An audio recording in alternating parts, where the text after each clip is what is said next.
মাসের 20 তারিখ ফুটবল খেলাকে কেন্দ্র করে হাসনাবাদে যে ঘটনা ঘটেছিল, সেই ঘটনায় তৃণমূলের পঞ্চায়েত সদস্য সহ মোট 5 জন আহত হয়। তাদের মধ্যে 2 জন এখনো হাসপাতালে চিকিৎসাধীন। সেই ঘটনায় পাটলি খানপুর গ্রাম পঞ্চায়েতের প্রধান কাদের মোল্লা ও অঞ্চল সভাপতি পিন্টু মোল্লাকে গ্রেফতার করে হাসনাবাদ থানার পুলিশ।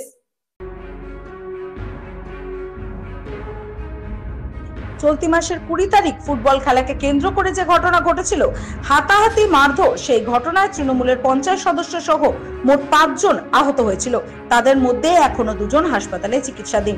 সেই ঘটনায় উত্তাল হয়েছিল গোটা এলাকা, রাস্তা অবরোধ থেকে শুরু করে থানা ঘেরাও। সেই ঘটনার প্রতিবাদে অভিযোগ উঠেছিল পাটলি খানপুর গ্রাম পঞ্চায়েতের প্রধান কাদের মোল্লা ও অঞ্চল সভাপতি পিন্টু মোল্লার বিরুদ্ধে।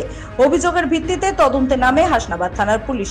আজ চকপাটলি এলাকা থেকে পঞ্চায়েত প্রধান কাদের মোল্লা ও পিন্টু মোল্লাকে আটক করে হাসনাবাদ থানার পুলিশ।